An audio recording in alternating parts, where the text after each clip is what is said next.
Another edition of Riding Home here on Dog Post. Matt, a very cold day today in North Atlanta with the Under Armour camp. Why don't you tell me what stuck out, and we'll go from there. Yeah, it was cold. It was windy, but still lots of really good players today at the Under Armour camp at Roswell High School. The first guy that stood out was Georgia's wide receiver commit, Justin Robinson. He is a legit 6'4", long, athletic kid.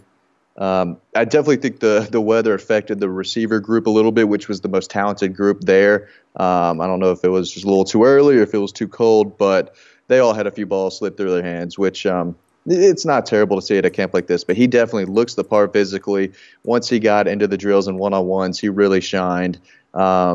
Again, legit 6'4", a guy who can really help Georgia in the red zone, on the outside. He's got a lot of length to him. So he really stood out. Brock Vandegrift, another 2021 quarterback. He was there again. How was he? Brock was fine. Probably the best guy who was there, and the only guy I think Georgia's really targeting. But he was crisp. Again, a windy day, so it wasn't a very clean session with the quarterbacks and receivers, but kind of what we expected. But he's a really good player. C.J. Dixon from Grayson was there. Carlos Del Rio out of McEachern. But, I was talking to some other guys. Georgia specifically is recruiting so much nationally that it's tough to see a ton of these Georgia targets at these camps, where in the past it was full of Georgia targets and commitments. We spoke last week about the opening. There was a lot of talent there, but when you're covering Georgia, there's no one really, there's only a handful of guys there that, I really needed to talk to and speak with. And today was no different. Nazir Stackhouse, a Georgia commit, was there. We'll see if he ends up in this class down the road or not. He's taking his visits and still being recruited by a lot of schools, Tennessee, South Carolina, Auburn, schools like that. But it was a solid group today. Yeah. I mean, you laid out a few guys. I mean, Robinson was there, Stackhouse was there, Vandegrift was there. The running back, Cody Brown. I was just I do want to say Cody Brown is really good. 2021 running back at a Parkview, and I think Georgia could absolutely stay in state for both running backs in 2021. For a lot of people listening to this, that's so far down the road, but at the running back position specifically, Georgia goes across the country as well as anyone. But in the 2021 class, they could definitely set their eyes on Phil Maffa out of Grayson and Cody Brown out of Parkview, and it would be an A-plus class. Those guys are really, really good running backs. Both are going to be high 4-star, possibly low 5-star guys. But Cody Brown is a guy that I am all in on. He was really good today. He was at Georgia's practice yesterday. And if Georgia pushes for him, which they should, his film is outstanding. He's a really good running back. I think Georgia is going to be tough to beat there. So, but really tough to see these running backs in a camp setting like this. But those two guys are definitely two to know. And then Evan Pryor, a 2021 running back from North Carolina, told me that he was at Georgia's practice yesterday too. That's going to be a Georgia-Penn State battle. He's pretty good, but Georgia definitely has a lot of options out there in 2020 and 2021 at the running back position. Well,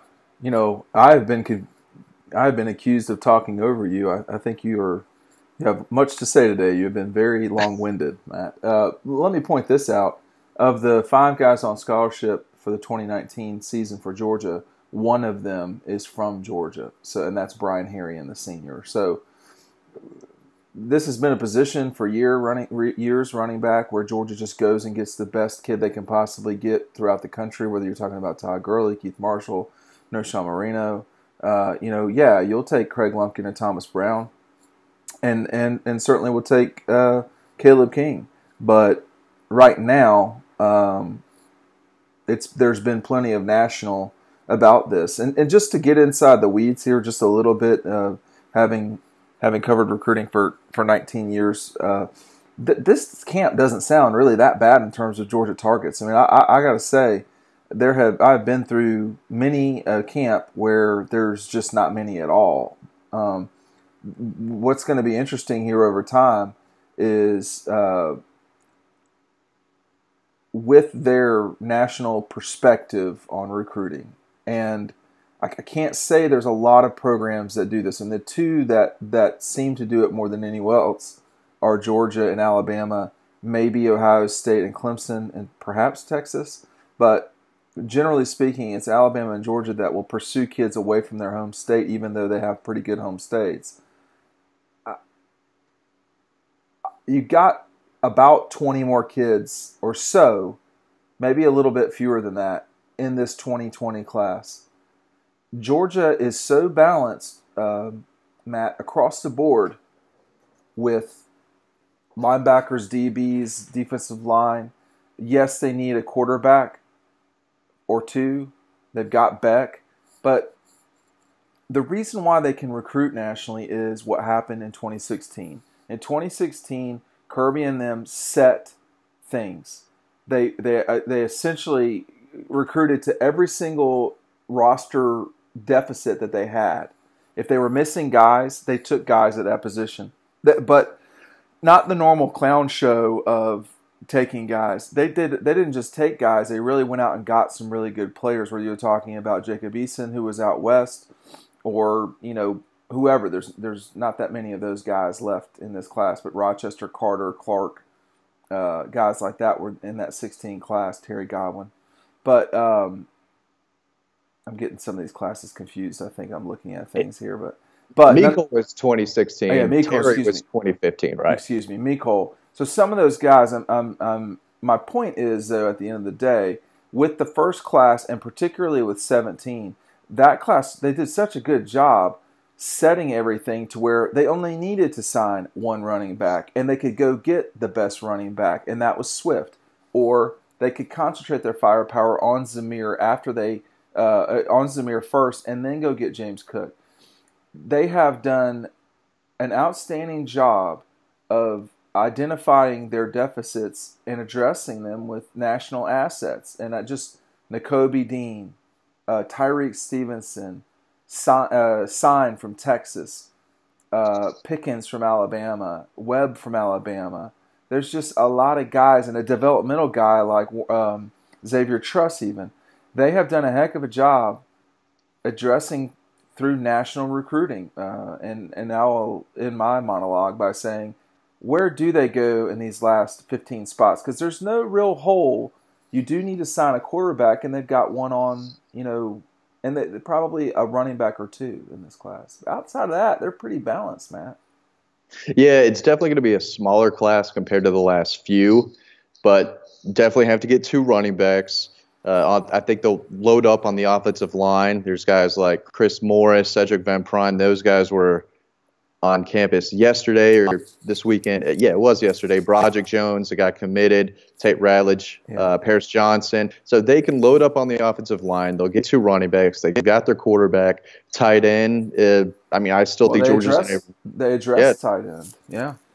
Yeah, Eric Gilbert's a guy who I think they still lead for. Then you've got Darnell Washington out of Las Vegas, who they are pushing really hard for. So Todd Hurley's trying to get not the best tight end, but the top two tight ends in the country, and that says a lot. Well, and when you balance your efforts and you don't have to go after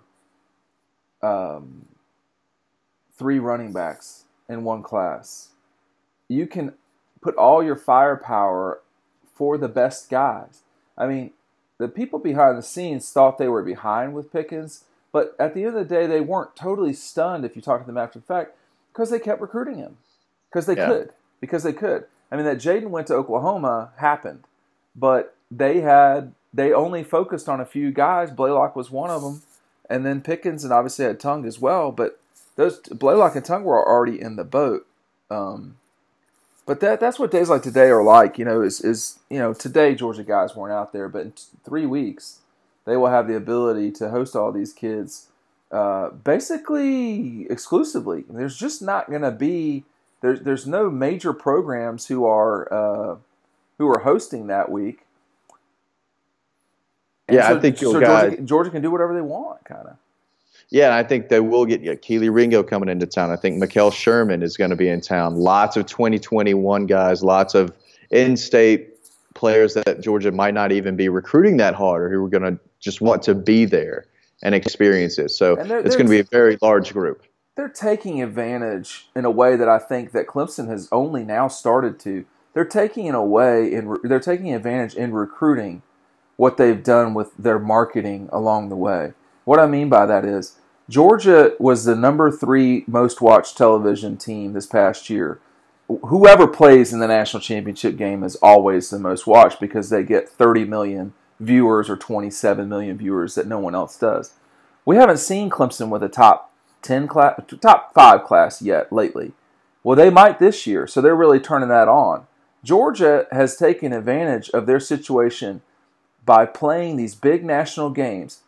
Georgia Auburn, Georgia Florida, SEC Championship games, Sugar Bowl, playoff games, Rose Bowl, LSU Georgia, all these games, South Carolina Georgia, any national television game is the ability to market your team, your program, your school, and they have done a heck of a job of taking what they've got, which is a top 5 brand in college football, and recruiting nationally. They didn't do that before, and now they are. And I think over time you're going to see that will really make a difference.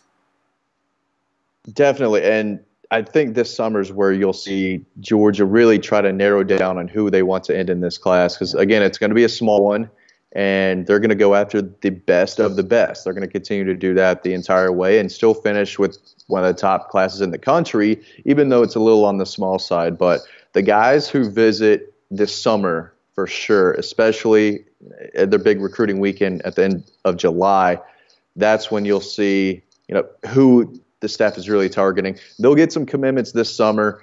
Not sure when the next commitment will be, but a lot of the times, like it has the past few years, it kicks off kind of in that May, June area and then goes through the summer. And then there's kind of a dead period with, fall football starting. But we'll see.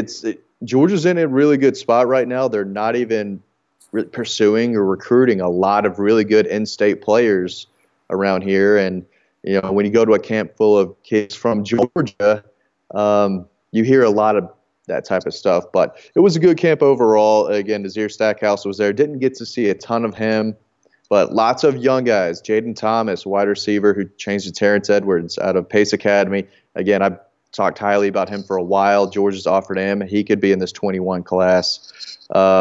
Jaquez Smith, a guy we've known about for a few years now. He's over at Hapeville. He could be in this class. So you might see Georgia go in-state a little bit more in 2021 than they have the past 2 years. And they proved that in 2016, 2017. They can lock up the state of Georgia when they want to. The past 2 years, though, they've gone more and more across the country.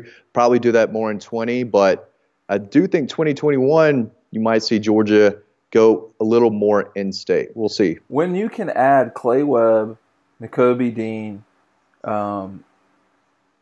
Pickens,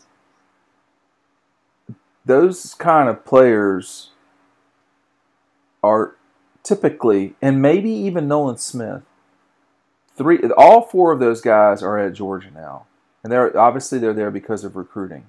They were major underdogs, I would say, for Pickens and Webb. If you're just putting numbers on it, betting numbers, they would not be favorites for 3 of those 4 guys. They got all 4. So that just speaks to their position.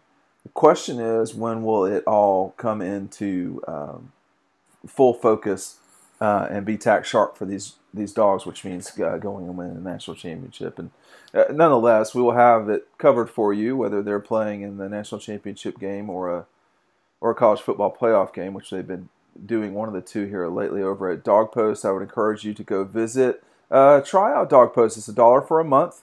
And we will be back in touch with you. We've got a What We Are Hearing coming out tonight. And that's something that Sunday night, you could be listening to this on Monday morning, but it will still be out. And Matt, any sprinkle of What We're Hearing news, what are you going to send me? Maybe give the audience just a flavor for a second here, and then we'll get off the phone. Oh, man, I was really going to try to figure all that out after this. Not prepared.